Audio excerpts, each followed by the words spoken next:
remnants. Alright, this is part 3 of Cham, not Ham. This is Francisco bringing it again. Alright. I just got done reading that.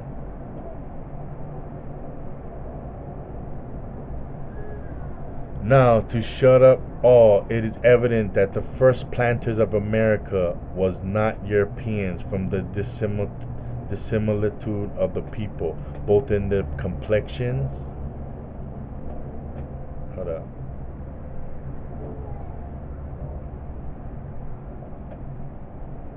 Ah, yeah, basta. Yeah. Oh boy. Alright, so let's go. Language, persons, nor Africans. Because that in all the far spreading countries of America, not one Negro is to be found, except a few near the river Martha, and the little territory Korea, which must by storm be drove thither from the Guinea coast, so that Asia, the mother of all people, only remains to be the implanter of our America, whose the western coast, opposite to Asia, is more inhabited than the east, where it respects Europe. Right, because the Israelites are from Asia. Oh my goodness, so crazy. Moreover, Armenia, out of which Noah's progeny, the whole earth was repeopled, borders on Scythia, now called Tartary. Tartary faces America. Jeez, oh, this is deep. Go get the book, man. Get the book. Alright, so we went from Genghis Khan. Where we at now? So if we go right here, this is the etymology online, alright? Let's zoom back out. Alright, zoom back out. Okay, so this is Cham. If you look on the etymology. So what the etymology is, here, let me show you. So we go here, it goes, this is a map of the wheel ruts of modern English. Etymologies are not definitions, they're explanations of what our words meant and how they sounded 600 or 2,000 years ago. Alright? That's what this is, okay? So let's go back. So what I did was I put up the word Cham. Okay, Cham is old alternative form of Khan. So this tells you that Genghis Khan is actually Cham, because it's an older form of Khan. So before it was Khan, it was Cham. From French, 1550s, from French Cham. See? Medieval Latin, Cham, alternative forms of Khan, Can. So, Genghis Khan is the descendant of Cham. Now here we go. Now let's see Ham. Overacting performance. Isn't that what they're doing today, acting as the Hamites? Overacting in performance? Ham. Let's go to Hamite. So why if Hamite is older, if Hamite is the name of him, Ham, why is Hamite say 1854 when Cham is an older form, is an older form than Khan? Huh? Wouldn't this say like 12C, 14C? I mean, you could say earlier 12C. Because look, Hamlet has 14C. Why does Hamitic, 1842. Hamitic is from 1842. Of or pertaining to the language groups that include ancient Egyptians, Berbers, Gala, from Ham/Cham.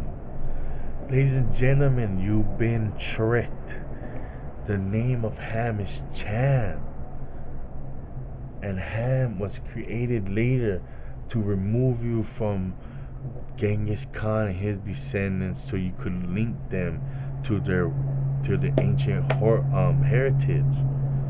So now you get every Japhethite out there saying, "Ah, medic, I'm a Hamite, I'm a Hamite, I'm an African," when they're really a Japhethite. You know what I mean? Or even an Israelite, a Shemite, a Semite. They're either Semites or Japhethites saying, "I'm an Hamite, I'm an African." Do you see what they have done to us? Look, it's right here. You can look it up for yourself. I'm not making nothing up. I don't have any power over these websites. I don't have any power over these encyclopedias. I don't have any power. All I do is show you what is here. Why is Cham older? Why does this book say Cham? Huh? Why does Genghis Khan say his name is Zingis Cham? Which this book says is Genghis Khan. You know what I mean? Why? It's because they fucking lied to your ass. Right here. Genghis Khan. Look. I'll fucking blow it up for your ass so you know. Because, man, we hard head as can be. Oh, right there. That was a perfect one. Genghis Khan. Genghis Khan. Zingis Cham. Where is it? But they probably erased it already. You know how they do. They ain't trying to give you no information. They try to knock you off. They don't want you to know who you are. Right there. Huh. Calm. Come on. It's a verb. Ham. It's a verb for overacting in a performance. Cham is the man. Genghis Khan. Look.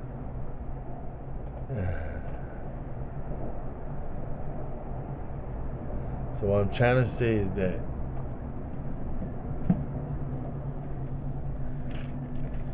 the Septuagint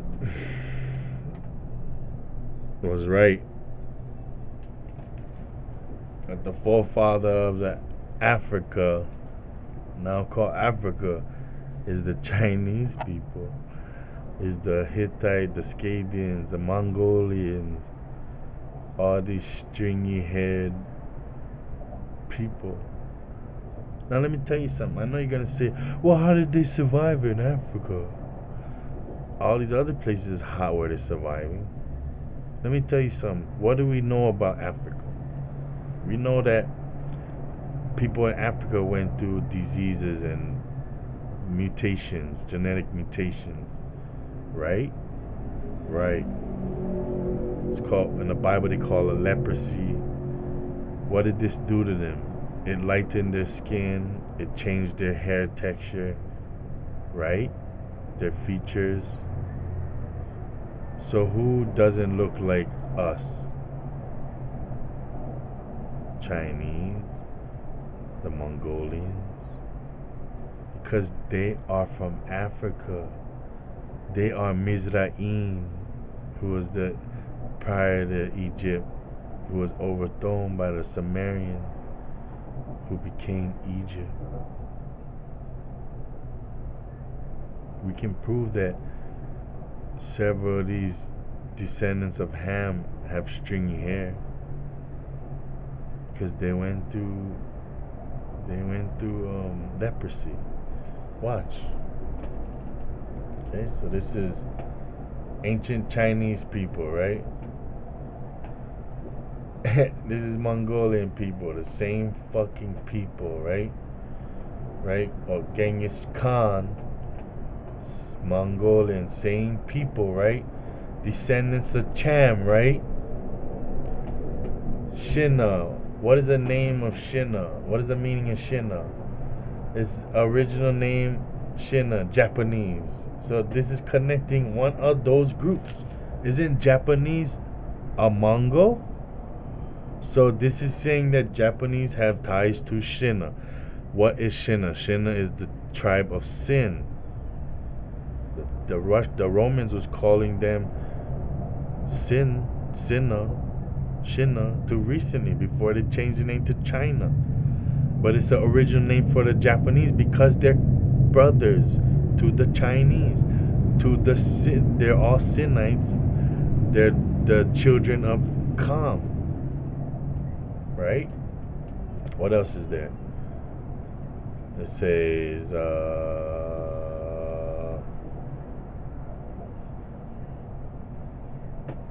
Shinagawa, Tokyo metropolis. Shinano province in Japan. Shinai, a weapon, a Japanese sword. Shinagawa station in Japan. The Shina language. This is all Shin. Shinano railway, Shinano river, Shinar. This is all it has the root word Shinna. I'll keep going. Look, Shinna, a largely archaic Japanese name for China, is connecting them all.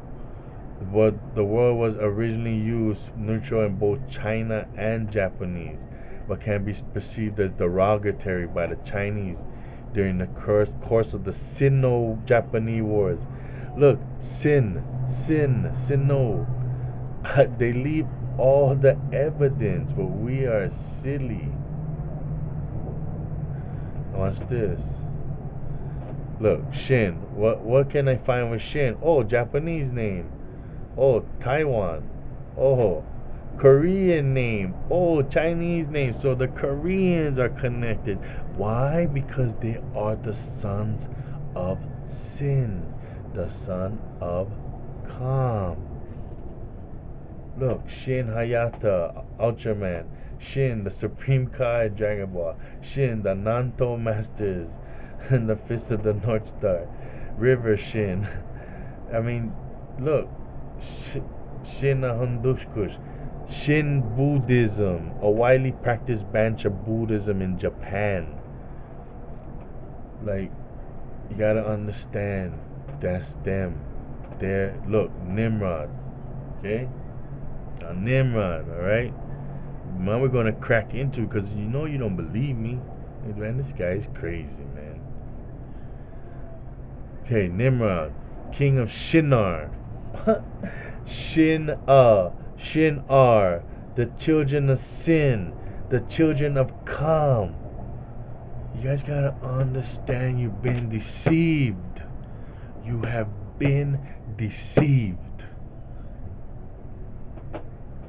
Was according to the book of Genesis and the book of Chronicles, the son of Cush, the great grandson of Noah. The Bible states that he was a mighty hunter before the Lord, began to be a mighty hunter in the earth. That's Nimrod. Alright, now let's go on here. The association which erects Babylonian, a city lost in its prime importance around 2000 BC as a result of the struggles between Isin, Larsa, and Elam, also attests to the early provenance of the stories of Nimrod. Several Mesopotamian ruins were given Nimrod's name by the 8th century Arabs. Remember now, Arabs have a part in this. Including the ruins of the Assyrian city of Kahu, the biblical Kala, built by Shalmanaser. Boom! Shalmanaser, 1274 to 1244. Right? Don't worry about the numbers. All you worry about is Assyrian city associated with Nimrod, who is said to be an Assyrian in the Bible, and we know Shalmanaser is an Assyrian of Genghis Khan of the Mongols. So Nimrod was a Mongol. Look at this picture. Does that not look like a Mongol face to you? Or am I just tripping? Huh? Dude, you've been lied to. Big time. Look, Tower of Babel. Nimrod is an Assyrian. Nimrod is a Mongol. Shalmanaser, look. Shalmanaser was a king of Assyria during the Middle Assyrian Empire. Son of Adad Nirari, which is Tiglath-Pileser. See how they mix up their names so you cannot figure this shit out. You gotta have some fucking idiot like me come over there and show you everything. Look, Hittites are Mongols. These are all Africans that went through fucking leprosy. And what happened? Who can cure leprosy? The priests of Israel can cure leprosy, but what happened? They killed them and enslaved them. So how would they get cured? How are they supposed to get cured when they do this stupid kind of stuff? And then we wonder why we in the situation we in today. When you marginalize and subjugate the children of Israel. Alright? Now this is who we think are the Africans today. But I'm going to show you the Greeks, Japheth, who came to Africa and now stay in Africa, but they weren't originally from Africa.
This is Memnon, who called himself an Ethiopian.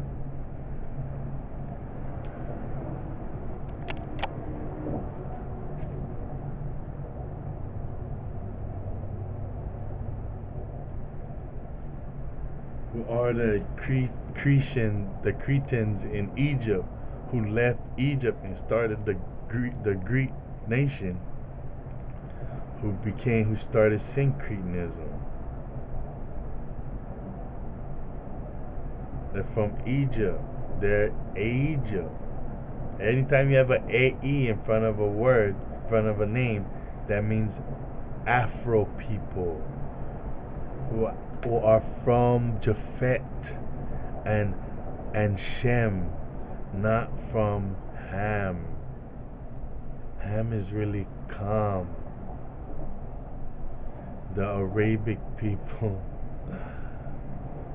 who we know as the Moors, the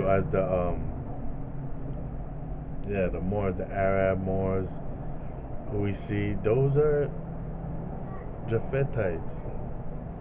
You see the ancient rulers of Europe, they either Japheth, which we see known as African, or Edomites, which was Hebrew.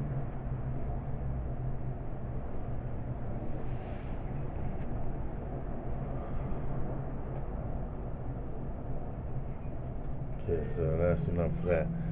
So if you look at Memnon, in Greek mythology, Memnon was the Ethiopian king of Tithnos and Eos. As a warrior, he was considered to be almost Achilles, equal in skill. During the Trojan War, he brought the armies of Troy defense and had killed Antilochus during a fierce battle. And look, this is his picture. See him? What? That's not an African. That don't look like a Nubian to you. Huh? Fucking shit, you not.